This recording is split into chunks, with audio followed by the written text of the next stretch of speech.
kind of grand. We're here on New Year's Eve, and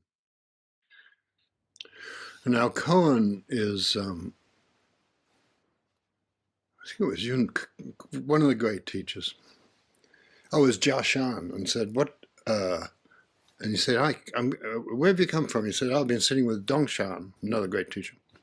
And Jashan says, "Well, what does he teach these days?" And the student said, "The dark way, the bird path, and the open hand." When I walked into, when Tony Hoagland, my dear wonderful poet, was dying, I walked into his house in Santa Fe, and I'd sent him a postcard with this koan on it, and it was pinned on a pillar, and it was the first thing you saw when you walked in: the dark way, the bird path, and the open hand. So it's sort of got a gravitas as well as a completely lunatic playfulness, you know. The dark way, the bird path, and the open hand. So Allison and Tess and I are going to, share things and move around a bit. I'm just going to start off with just a couple of things, and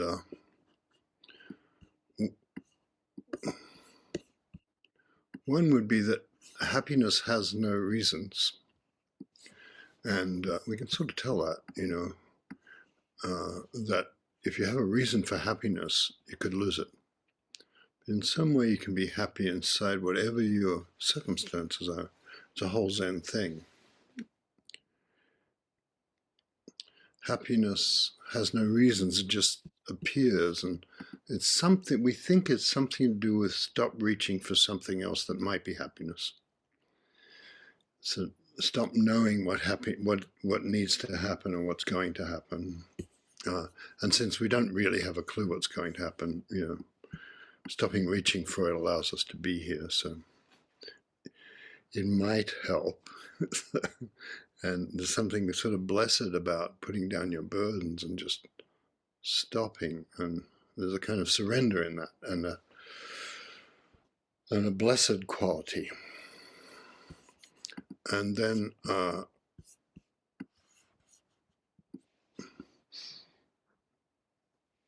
what you'll find when you stop scheming and all that sort of thing, the way we love to do, you might find that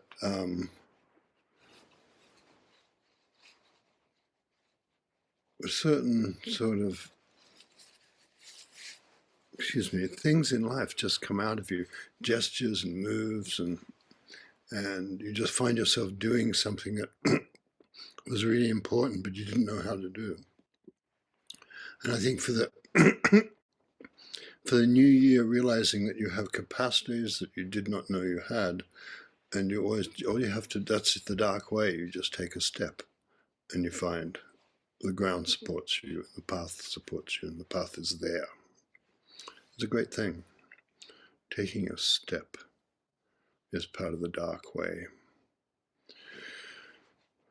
And so then you're not frightened about what's going to happen, no matter what is going to happen. If you're dying, you're not frightened about it, because you're here. And whenever you're here, you're kind of stuck with that. We're all stuck with being here. And in a way, that's the beauty of life, is that,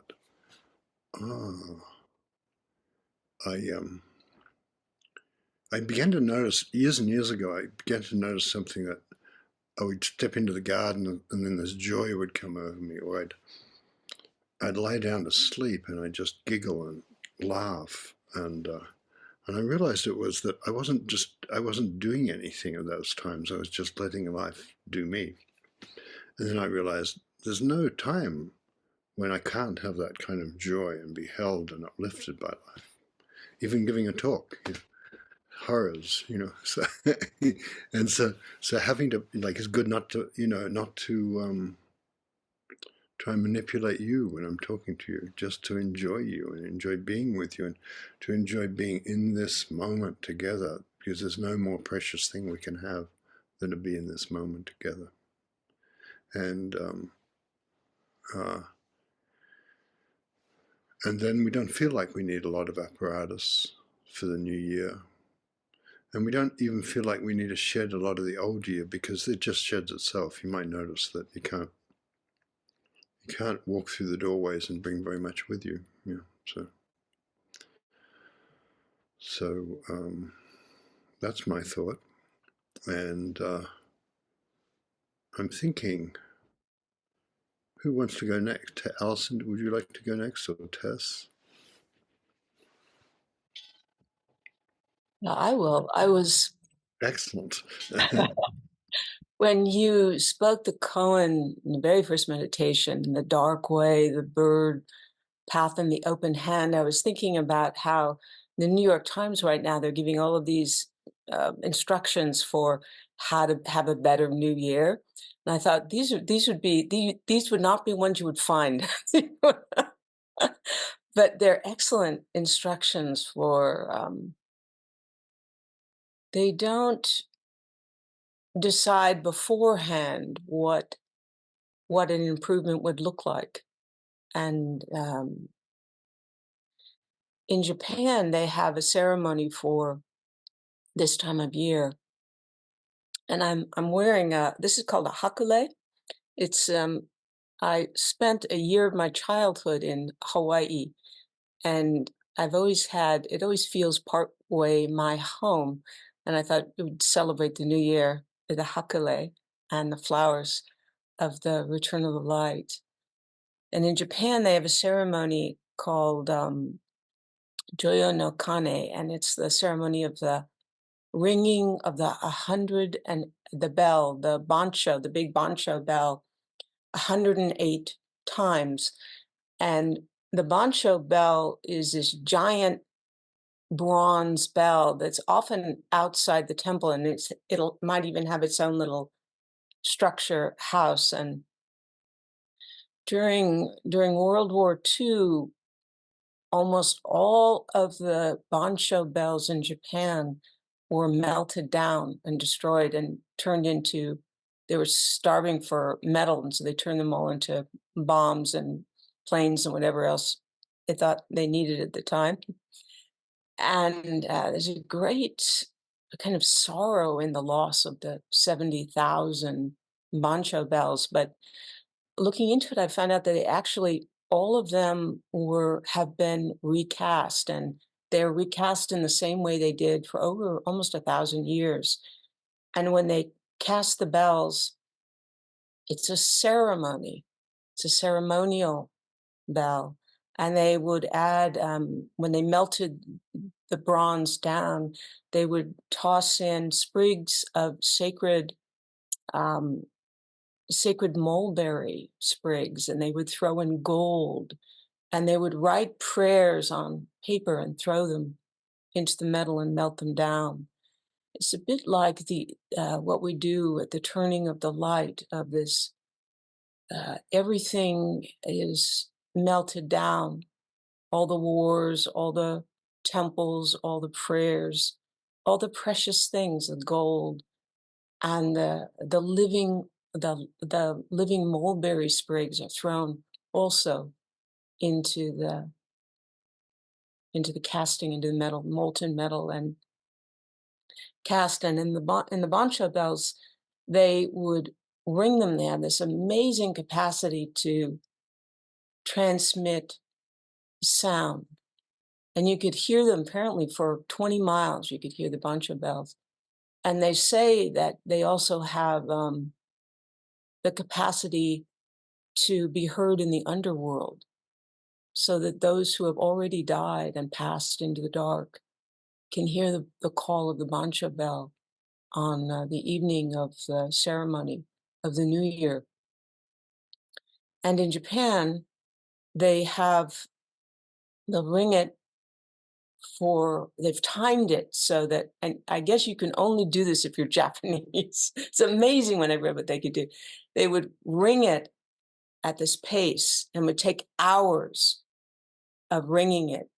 And at 107 would be the last moment of the old year. And the final bell, 108th ring, would be the tolling of the first note of the year to come. It's a really beautiful image of the sound, first sound of the new year being the Basho bell going out into the future, holding the present and falling into the past and even into those who have gone and died in the previous year. So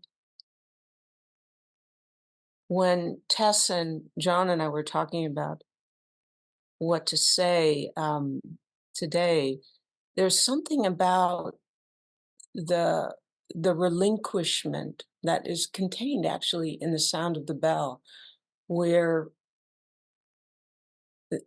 it both receiving the sound and relinquishing the sound is happening simultaneously,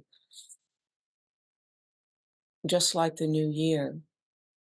And there's something about, we're talking about shavasana, the posture in yoga. And I remember that years ago, actually it was a Christmas present that someone gave me a certificate for a yoga studio, probably thinking I could use I could use a little calming down. And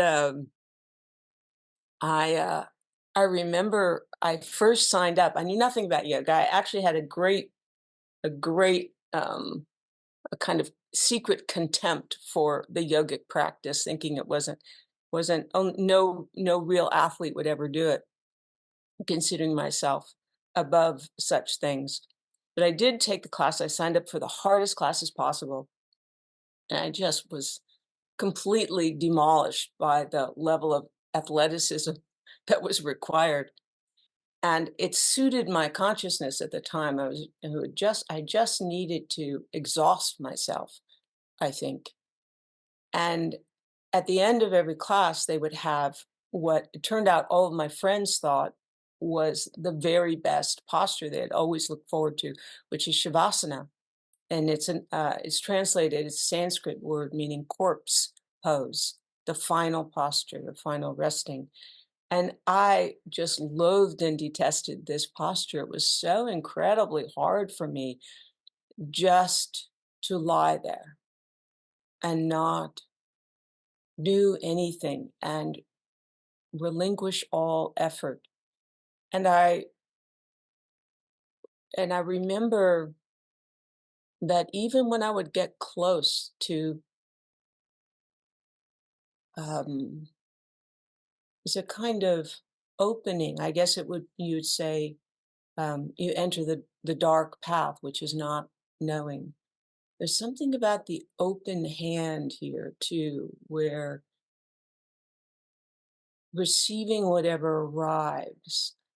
And I think at the time, what would arrive is I just feel this terrible, almost like it was a difference, it was almost like my heart was breaking, like a sense of just terrible sorrow and heartache.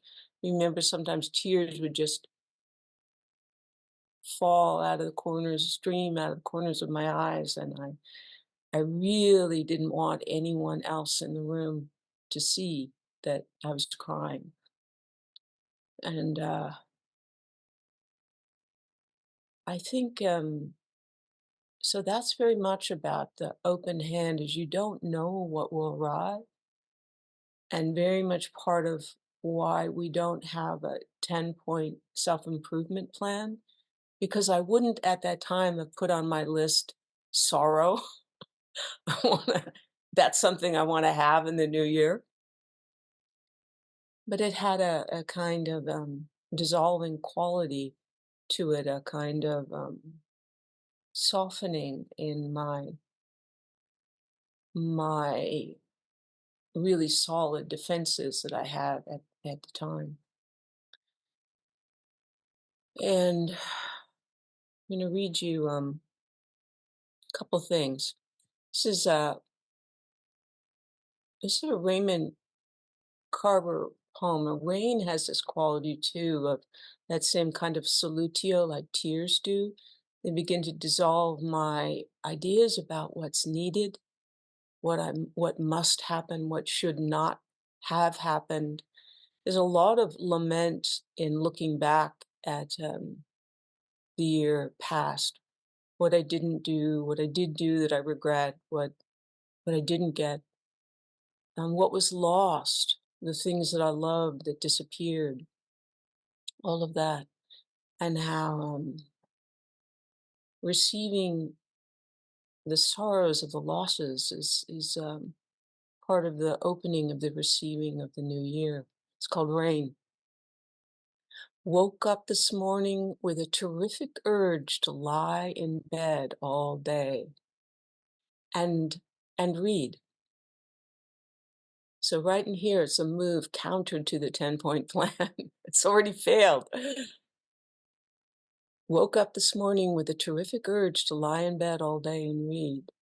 Fought against it for a minute, then looked out the window at the rain and gave over, put myself entirely in the keep of this rainy morning. Would I live my life over again? Make the same unforgivable mistakes? Yes, given half a chance. Yes. And as I'm sure almost all of you know, our dear webmaster, Corey Hitchcock, is on the dark way right now. And she's passing through her final days in this life. The bird path and the open hand. And a few days ago, we'd been trying to meet with Corey for a number of days and it just kept things not connecting. And a couple of days ago, John sent a text message to Chris Gaffney, who'd been staying with her at the hospital. And he said, it's now a good time. And Chris wrote back a slightly irritated text saying, I'm leading the open temple. And John writes back, great, we'll jump on.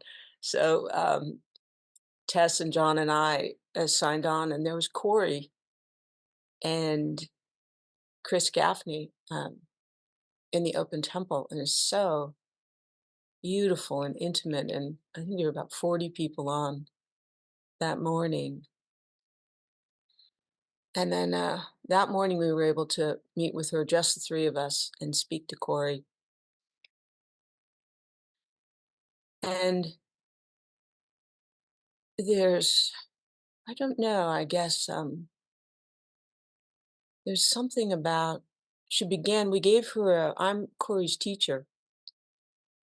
And she'd been speaking to me for some months, how even before she knew she had a cancer, she said that she wanted to take refuge again with me. And she wanted to get a different name. She didn't like she didn't care so much for the Dharma name she'd been given, which was Earth Bell.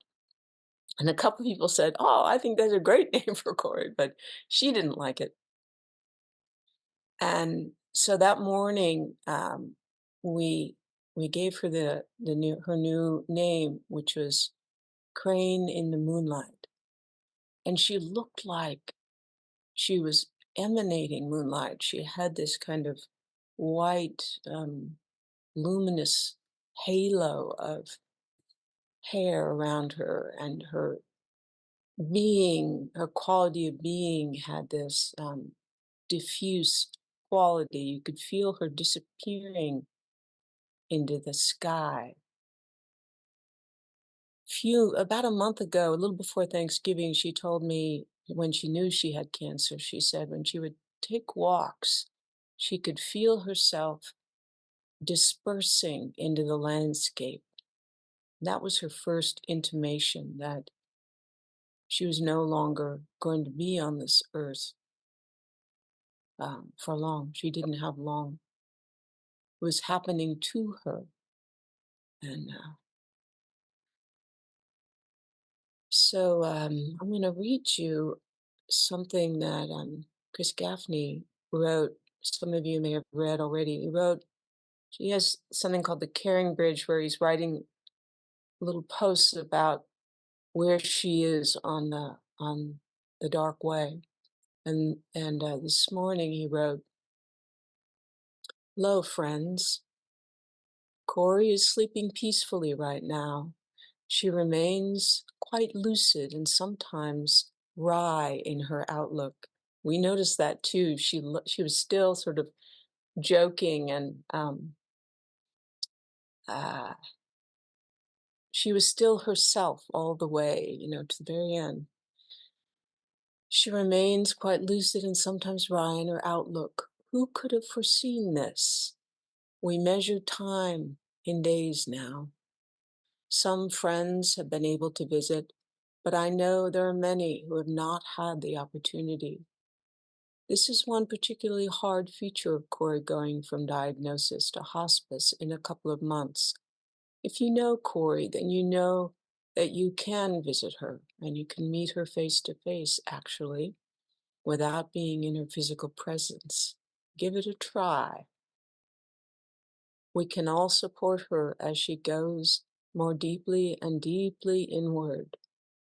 Her daughter, Emmeline, is with her every day, and she has someone with her in her room each night, which I think is such a beautiful thing. I've been with someone who's dying. To be with them at night in the dark way is a tremendous gift you can give to someone. Even if it's every night you can give this to someone, you can give this to yourself, to be with yourself at night. She's being held by people who deeply love and treasure her. It's an old observation, but I don't think Corey really knew how much she has been in people's hearts until this medical emergency occurred. It's good to let others know how much they mean in your life before they're moving on. I'll post some pictures from Corey's home in Grass Valley, and they give you some sense of the tremendous project she has been consistently living. She was fashioning her life as a soul, spirit, animal journey, which is a wise project since that's what life is.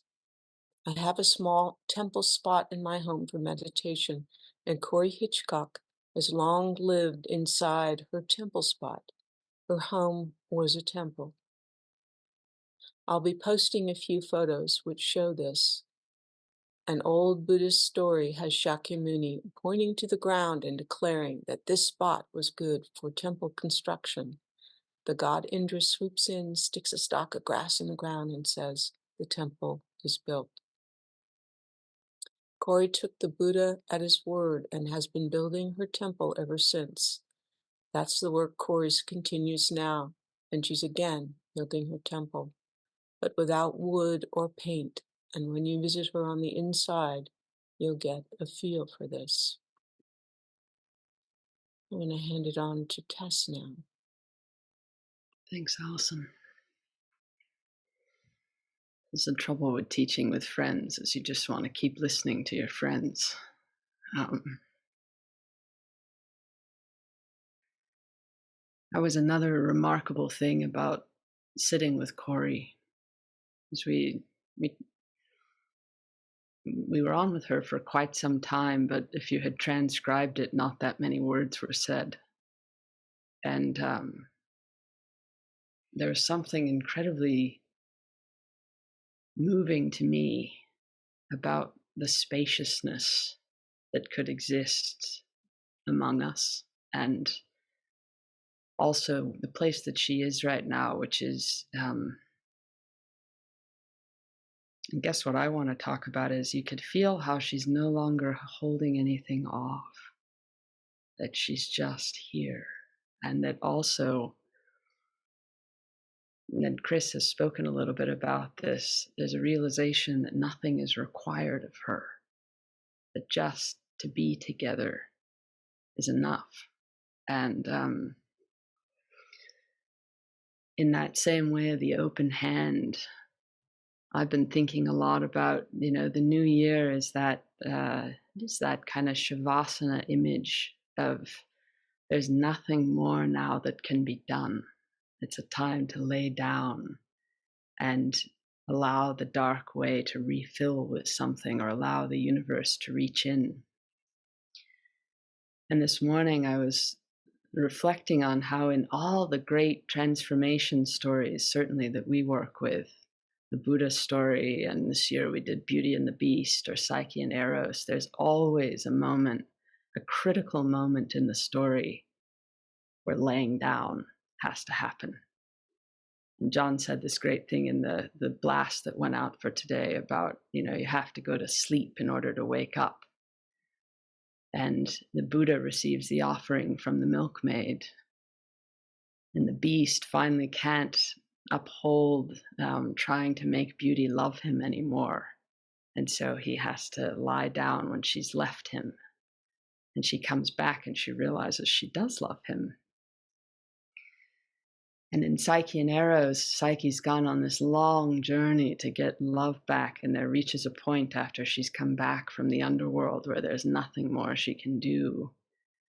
And her curiosity, as always, gets the best of her, and she opens the box from Persephone and falls into a deep sleep. Nothing more can be done.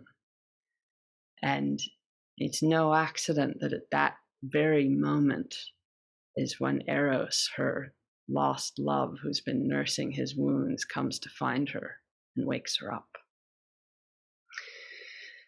And there is a moment, Corey said it, but I think it happens a lot, that when my small self isn't carrying around my narrative about who I have to be or how I am or how the world is or isn't, or that this is all kind of ways of holding off.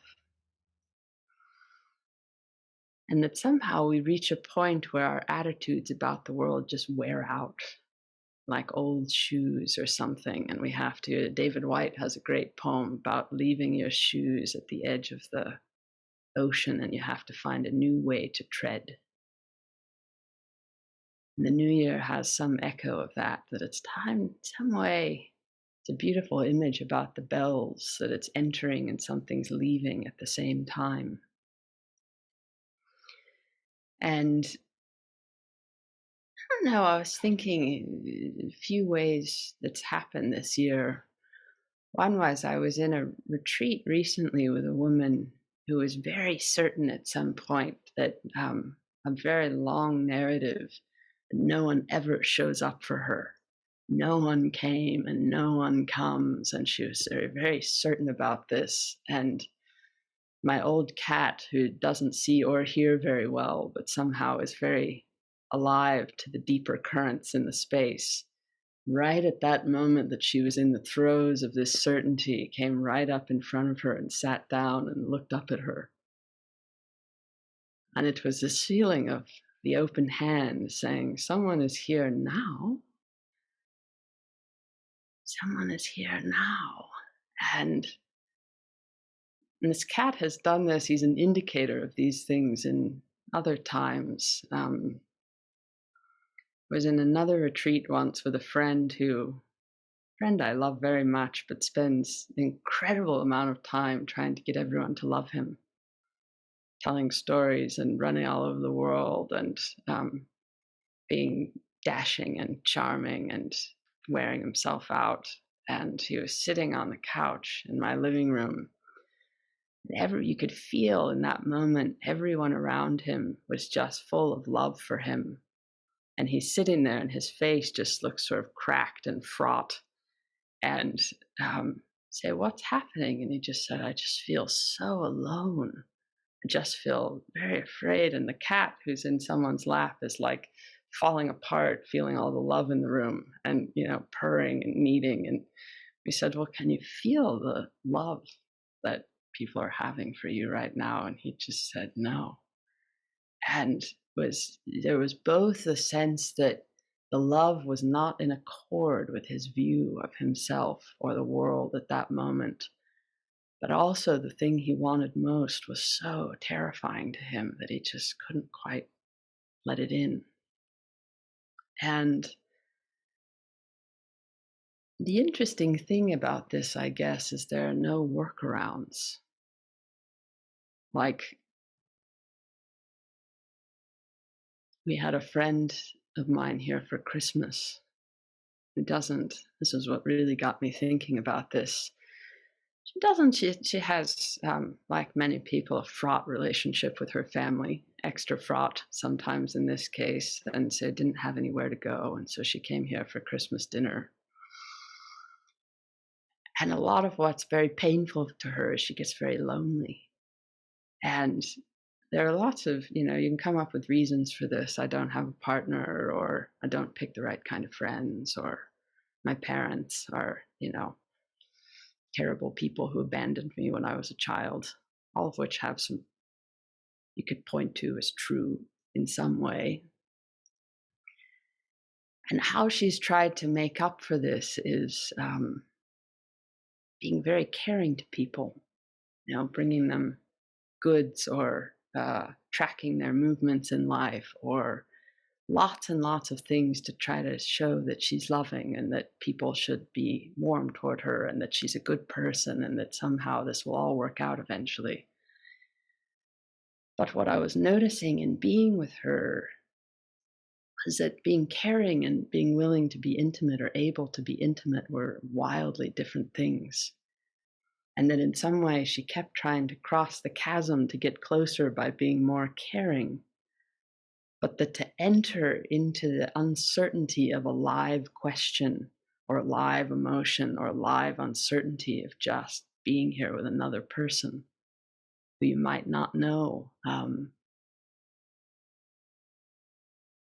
Someone asks you about your life, and before you reach for something that you actually let the question enter you, or you let the feeling enter you, and you stay in that space with another person in order to see, well, what's actually here? What's trying to reach me, or what's trying to rise in me? And it's nothing you can force. That's the interesting thing. You can't sort of say, now I will be intimate, which is a little bit what my friend is trying to do. I will now just be a better, I will be more caring and I will be more interested. And you see, no, that won't help. It's actually the setting down of something and the entering into that open space. And in a way, I guess that's a bit the bird path. You can't map it, you can't track it, you can't account for it. It's just something free that's happening and disappearing at any given moment. And it's alive inside of you and inside this moment. And all you can do is watch it, experience it. And see, anything else I want to say about that for now?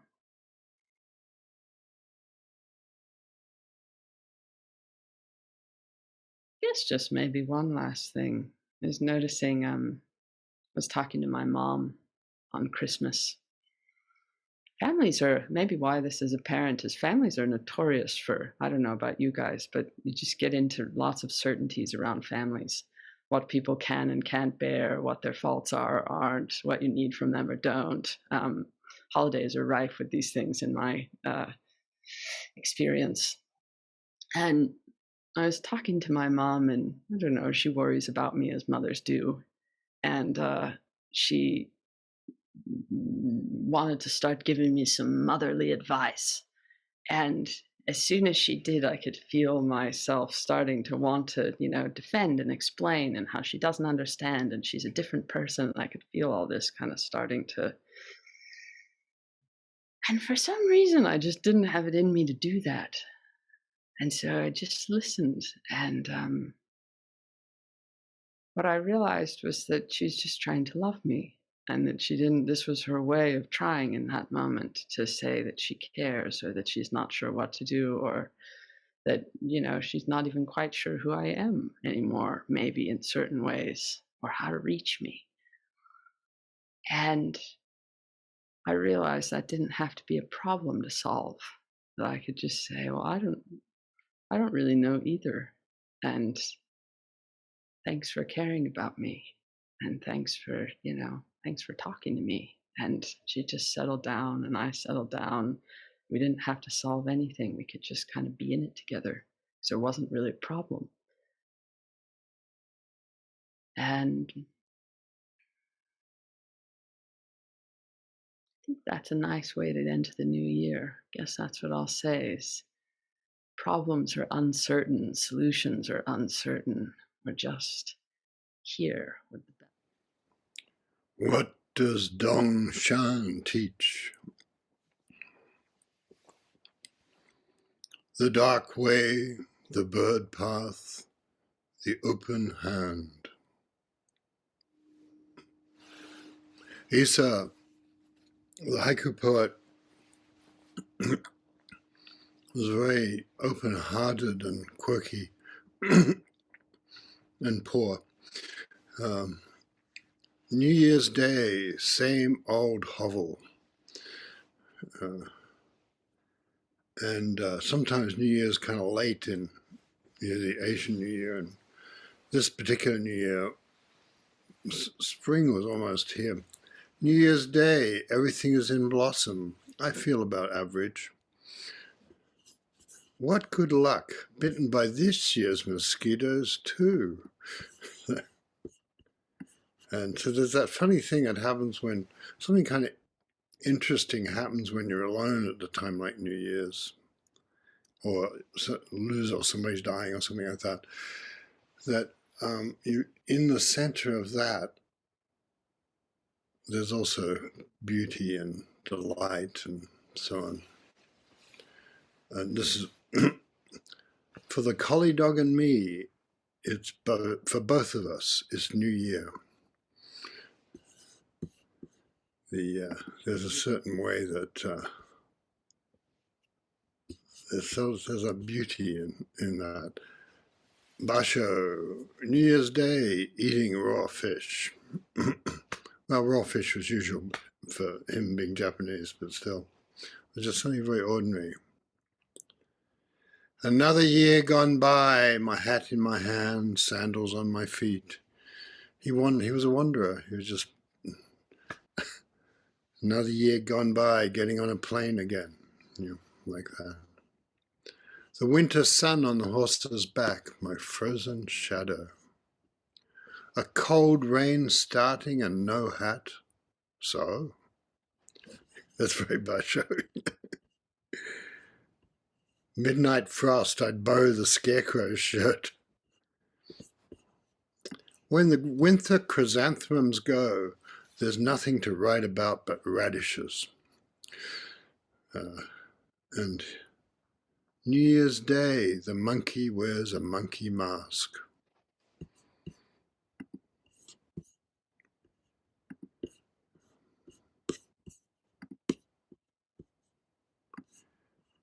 And I noticed that Beauty and the Beast thing too. Beauty's father was coming home and got lost in the snow, and there was a yellow rose. There was a rose he plucked that led to all the trouble and all the triumph. In the winter garden, a yellow rose, New Year's Day. It must be near the palace of the beast. I wanted to tell something, I'm always aware, talking about the cold in the northern hemisphere, that there are always a few people on here who are in the southern hemisphere, where it's like, it might be a drought or it might be too hot. And so just in their honor, Eduardo and LaRockel and people like that,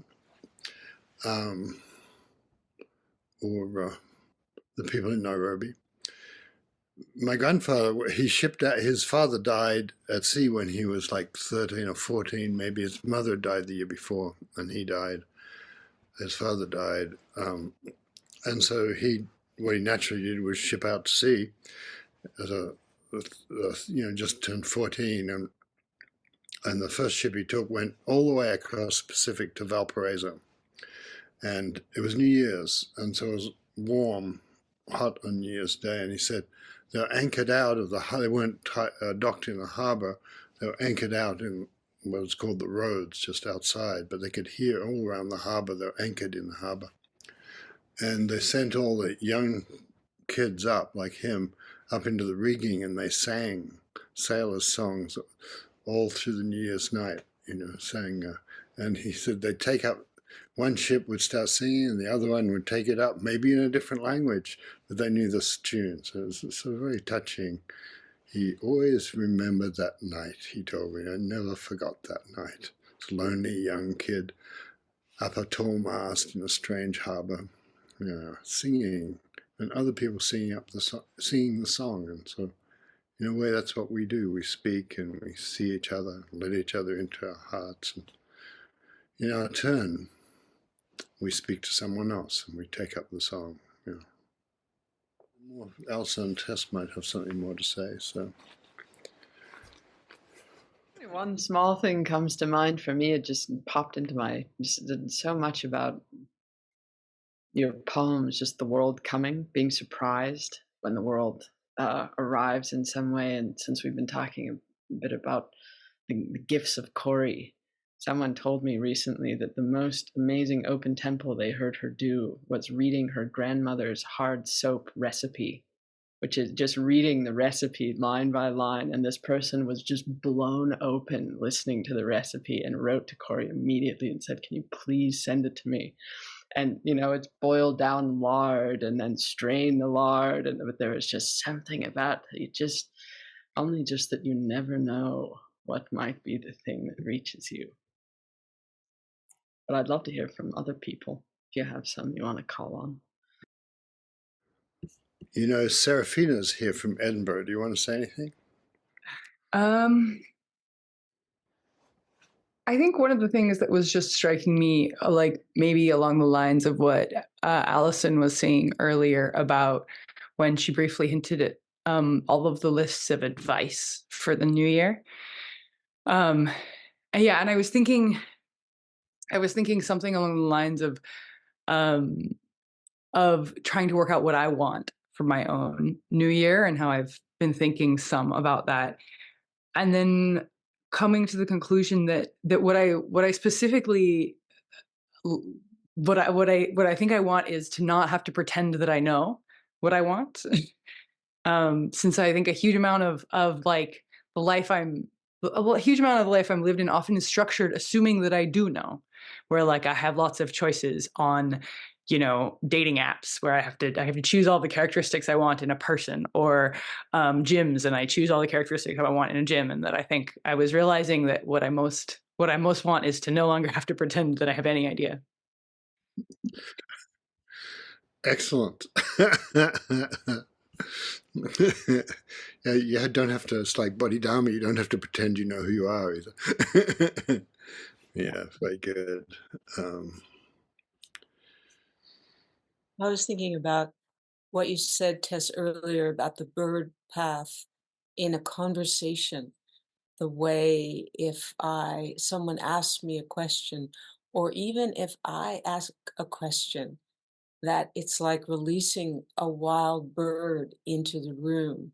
You don't know where it'll go, and then I thought, well, it's like releasing a wild bird inside my chest. I don't know what it'll do or what it'll touch or where it will land and rest or sing. And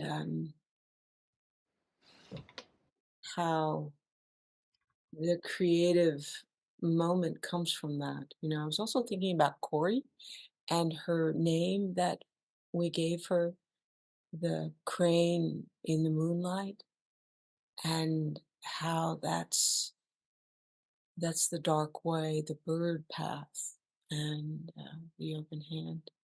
It'd be another way of saying her name.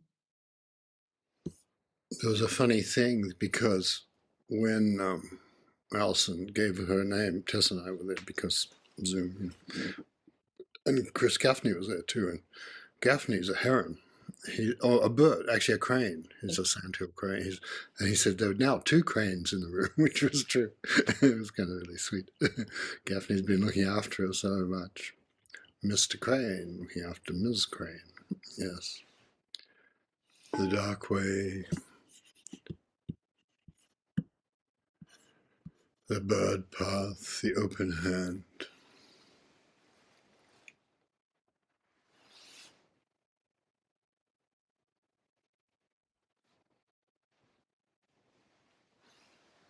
It was a little bit relevant perhaps to some of the other things people have said, including Serafina, that I used to have to work hard at meditation because there was a lot in my mind and I thought I had to get rid of it. And I kind of had a point, actually. There did seem to be a lot of noise. But at some stage I realized there's nothing one has to do, that we're already here. And the Kanzeon says eternity is full of joy. The Kanzeon Sutra, eternity is full of joy. And so there's a kind of involuntary laughter where I go to meditate. There's it's just like hearing the sound of rain, or seeing a friend. There's involuntary laughter comes up in my heart. And the bird path, the dark way, the open hand, in any order. The dark way, the bird path, the open hand.